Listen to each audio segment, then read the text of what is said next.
அக்பர் மற்றும் பாபருக்கு அளிக்கப்படும் முக்கியத்துவம் சத்ரபதி சிவாஜிக்கு வழங்கப்படுவதில்லை என ஆந்திர துணை முதல்வர் பவன் கல்யாண் மறைமுகமாக சுட்டிக்காட்டியுள்ளார்.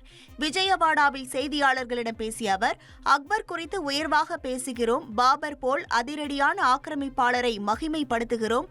ஆனால் விஜயநகர பேரரசு பற்றி ஏன் எதுவும் சொல்லப்படவில்லை?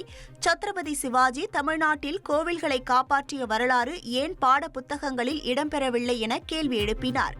இந்திய வரலாற்றில் முக்கியத்துவம் பெற்ற மற்ற அரசர்களுக்கு உரிய அங்கீகாரம் கிடைக்கவில்லை என கூறிய அவர், இந்தியர் அனைவருக்கும் இந்த உண்மைகளை அறிய வேண்டிய அவசியம் உள்ளதாக கூறியுள்ளார்.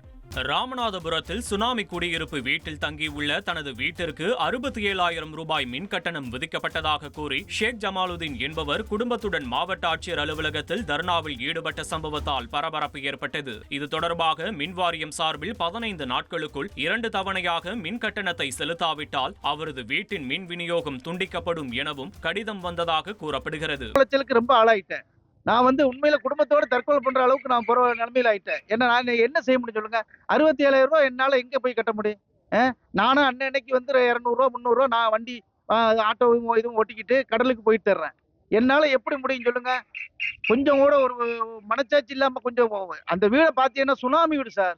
இந்த விவகாரத்தில் மாவட்ட ஆட்சியர் உரிய விசாரணை மேற்கொண்டு நடவடிக்கை எடுக்க வேண்டும் என பாதிக்கப்பட்ட மீனவர் கோரிக்கை விடுத்துள்ளார். சுனாமி வீட்டுக்கு எப்படி 67,000 ரூபாய் போட்டிருக்காங்க?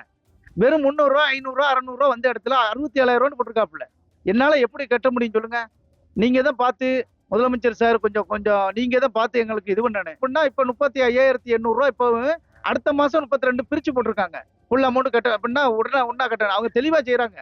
நாம் தமிழர் கட்சி தலைமை ஒருங்கிணைப்பாளர் சீமானுக்கு 4 வாரங்களில் புதிய பாஸ்போர்ட் வழங்க மண்டல பாஸ்போர்ட் அதிகாரிக்கு சென்னை உயர்நீதிமன்றம் உத்தரவிட்டுள்ளது. தனது பாஸ்போர்ட் காணாமல் போனதாகவும் புதிய பாஸ்போர்ட் கோரி விண்ணப்பித்த நிலையில் நிலுவையில் உள்ள குற்ற வழக்குகளை சுட்டிக்காட்டி நிராகரிக்கப்படுவதாக சென்னை உயர்நீதிமன்றத்தில் சீமான் மனு தாக்கல் செய்திருந்தார்.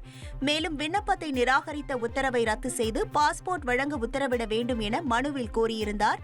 இந்த நிலையில் வழக்கு நீதிபதி ஆனந்த் வெங்கடேஷ் முன் விசாரணை வந்த நிலையில் சீமான் தரப்பில் ஆஜரான வழக்கறிஞர் அரசியல் காரணங்களுக்காக இந்த வழக்குகள் பதிவு செய்யப்பட்டுள்ளதால் புதிய பாஸ்போர்ட் வழங்க உத்தரவிட வேண்டும் என வாதிட்டார். இதையடுத்து விண்ணப்பத்தை பரிசீலித்து 4 வாரங்களில் புதிய பாஸ்போர்ட் வழங்க உத்தரவிட்ட நீதிபதி வழக்கை முடித்து வைத்தார். ஃப்ரெண்ட் ஆக்கிக்கோங்க. தந்தி டிவியின் சப்ஸ்கிரைபர்ஸ் அண்ட் ஃபாலோவர்ஸ் குடும்பத்துல நீங்களும் இணையுங்க.